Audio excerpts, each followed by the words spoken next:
Okay, some really good situations today. I thought that it was a really good practice as far as learning from things, not necessarily the best practice as far as our performance, but a lot of things happen in a lot of different situations there in coming out and in some red zone situations that we can really learn from next time that we're in those situations. So I thought that was very valuable. Now obviously we need to learn from those situations so when those come up, we master those situations. Could you elaborate a little on what you mean by that? Well, I'm not going to go into individual player detail, but there's certain things in certain situations like coming out that we can learn from that hurt us in that situation. And there's some good things too that happen in those situations. And then there's also some things on the defensive side of the ball, not understanding the down and distance exactly in a backed up situation and giving up a big play because of not understanding that and knowing that, I think it was 3rd and 14. So all those different situations that come up, including the last one there of understanding, controlling the ball when all the offense needed was a field goal to win there and not trying to do too much.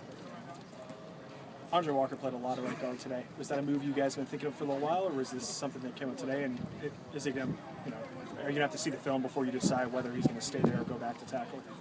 Yeah, well, regardless of the film today, it would not be a permanent move right now. This is the time of year that you look at different things, and Andre has played there before. His first year here, he was actually playing right guard for us. Played in some games as well. So, we're just trying to find the best guys, the best mixture of guys that will help us win the most games. So, as you can see, we've moved guys from right to left and now left to right, and we'll figure it out. Do you think that speaks to how well Chad's doing over at left? I think, yeah, sure. I don't think that you start looking at things, if he was not performing well over there, it does not mean that Andre won't go back over there.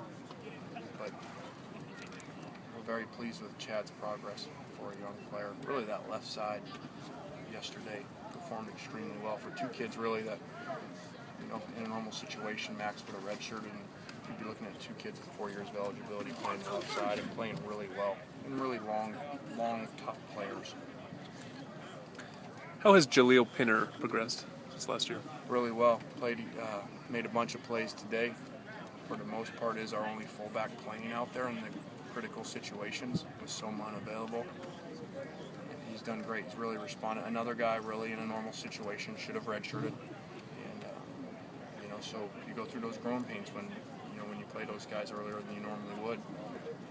And we went through that last year with him, and now he's really coming along and much improved. How'd the quarterbacks look today? I thought all three did really well. I thought they took care of the ball and managed the huddle well. Are you seeing any separation with these guys? Yeah, we actually yesterday made a decision. It's going from 3 to 2, and Max Brown has played really well, performed really well. Probably we weren't here when Matthew was here, but for guys coming in, is probably as advanced as any guy that we've had this quick.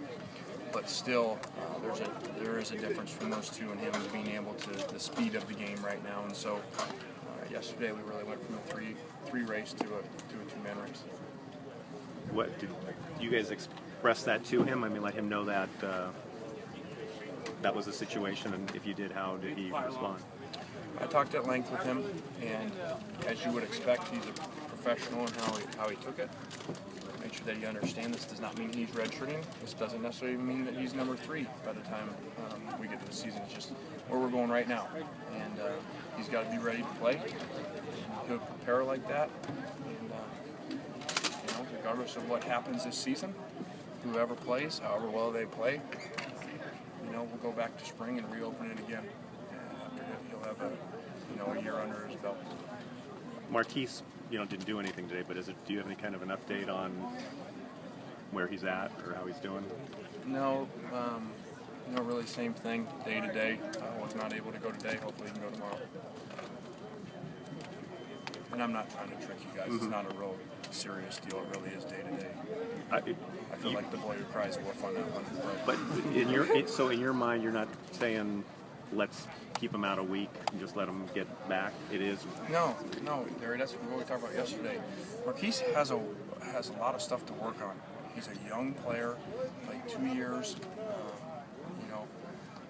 played a lot on ability, and as we broke down stuff in the off season, there's some inconsistencies in his game, and he knows that, and we've shown that. And we've got to get back here and work. He's missed time in the spring, now he's missing time in the fall. He's got to get back out here. We cannot make that mistake, and I think we've made that over years of just expecting his guys that performed well to come out and do it. And we're not going to let that happen. He had some fumbles last season. Yeah, I mean, that's exactly what we talk about. There's things to work on. He fumbles 4 balls last year, and there's ball security there. The ball being too loose, the ball being in the inside arm. The first play at Arizona State game, the ball's to the left, he's got the ball in the right arm, the ball comes out. So those are the things that I know. The guy won the Blitnikoff Award, and I know he's a great player, but he's still. It sounds crazy. He's still young. He just finished his 2nd year here, and now with missing time, we got to get him back out here. A lot of players waiting for you guys. 2 things tomorrow or next 3